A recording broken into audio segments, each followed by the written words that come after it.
اعوذ باللہ من الشیطان الرجیم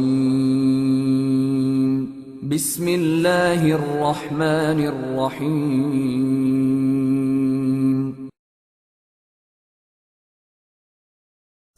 انسان کی زندگی کے یوں تو مختلف مراحل ہیں، انہی مراحل میں سے ایک مرحلہ ازدواجی زندگی بھی ہے، جس پر نسل انسانی کی بقا کا مدار ہے۔ میاں بیوی یہ محض دو افراد کے معاشرتی رشتے کا نام نہیں ہے، بلکہ اللہ جل شانہ کی قدرت کاملہ اور حکمت بالغہ کی نشانیوں میں سے ایک نشانی ہے۔ جیسا کہ خود رب کریم نے سورۃ روم میں یہ فرمایا کہ میری نشانیوں میں سے ایک نشانی یہ بھی ہے کہ میں نے تمہیں میں سے تمہارے لیے بیویاں پیدا کی تاکہ تم ان کے پاس جا کر سکون حاصل کرو۔ یہ آیت کا مفہوم ہے جو سورۃ روم کی ہے۔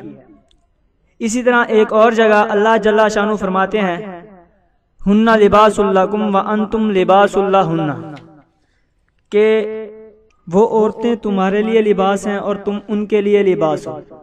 سامعین دیکھیے، اس آیت میں رب العزت نے میاں بیوی کو ایک دوسرے کے لیے لباس قرار دیا ہے۔ تو یاد رکھیے کہ لباس کی تین خصوصیات ہیں۔ خصوصیت نمبر ایک کہ لباس آدمی کے عیوب کو چھپاتا ہے دوسروں سے۔ جیسا کہ آدمی لباس پہن لے تو اس کا سطر وغیرہ چھپ جاتا ہے، اسی طرح اور جو اس کے بدن پر عیوبات ہیں وہ بھی اس سے چھپ جاتے ہیں۔ تو جس طرح لباس سے انسان کے ظاہری عیوب چھپتے ہیں، اسی طرح بیوی سے انسان کے باطنی عیوب چھپ جاتے ہیں۔ اور لباس کی خصوصیت نمبر دو یہ ہے کہ انسان اس کے ذریعے سے زیب و زینت اختیار کرتا ہے۔ اس طرح بیوی بھی ایک زینت ہے، وہ اس طرح کہ اگر کبھی آدمی کو گھر اکیلا چھوڑ دیا جائے تو وہ گھر کے سامان صفائی وغیرہ کا خیال نہیں رکھ سکتا، تو بیوی اس کے لیے اس طرح اس کے گھر کو زیب و زینت دے کر اس کے لیے زیب و زینت کا سامان مہیا کرتی ہے۔ تو جس طرح لباس سے آدمی زیب و زینت اختیار کرتا ہے تو بیوی بھی اس کے لیے زیب و زینت کا سامان مہیا کرتی ہے اس کی ناموجودگی میں۔ لباس کی تیسری خصوصیت ہے قرب، یعنی لباس انسان کے جس قدر قریب ہوتا ہے اتنی قریب کوئی اور چیز نہیں ہوتی، اور جو چیز انسان کے زیادہ قریب ہوتی ہے اس سے انسان کو اتنی ہی زیادہ محبت ہوتی ہے۔ اور بیوی بھی انسان کے زیادہ قریب ہوتی ہے دوسروں کی بنسبت، اس لیے اس کی محبت بھی زیادہ ہوتی ہے۔ تو سامعین، جہاں تک ان دونوں کے رشتے کی فضیلت ہے، وہیں پر ان دونوں میں سے ہر ایک کے دوسرے پر کچھ حقوق ہیں۔ میاں پر بیوی کے کچھ حقوق ہیں اور بیوی پر اس کے میاں کے کچھ حقوق ہیں۔ میاں پر بیوی کے حقوق میں سے پہلا حق حسن معاشرت کا ہے، جس کے متعلق رب کریم نے خود فرمایا وَعَاشِرُوهُنَّ بِالْمَعْرُوفِ، اور ان کے ساتھ بھلے انداز میں زندگی بسر کرو، مطلب ان کی کوتاہیوں کو بھلا کر ان کی اچھائیوں پر نظر کرو۔ اسی طرح میاں پر بیوی کے حقوق میں سے دوسرا حق ہے کہ اچھا گمان رکھنا۔ اس پر ایک واقعہ عرض کرتا چلوں کہ ایک مرتبہ حضرت ابو مسعود رضی اللہ تعالی عنہ اپنے غلام کو مار رہے تھے۔ آپ علیہ الصلوۃ والسلام نے دیکھا تو فرمایا کیوں مار رہے ہو؟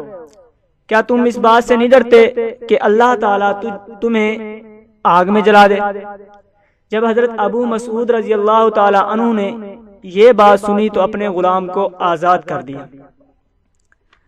یہ واقعہ سنانے کا مقصد یہ ہے کہ غلام اور بیوی میں ایک پہلو مشترک ہے، اور وہ یہ ہے کہ غلام اپنے آقا کے ماتحت ہوتا ہے اور بیوی بھی اپنے شوہر کے ماتحت ہوتی ہے۔ تو اگر آقا غلام پر ظلم کرے تو آپ علیہ الصلوۃ والسلام نے فرمایا کہ تم جہنم میں جلا دیے جاؤ۔ اسی طرح اگر بیوی پر شوہر ظلم کرے گا جو اس کے ماتحت ہے تو کیا اس کے لیے یہ نقصان کی جو آپ علیہ الصلوۃ والسلام نے حدیث بتلائی ہے نہیں ہو سکتی؟ ہو سکتی ہے، کیوں نہیں ہو سکتی؟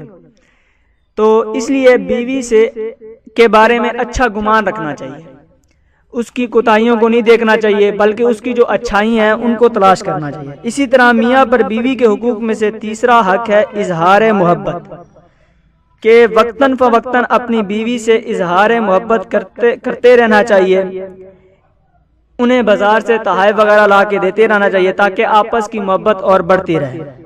میرے بھائیو، یہ کچھ حقوق تھے جو میاں کے ذمہ ہیں اس کی بیوی کے متعلق۔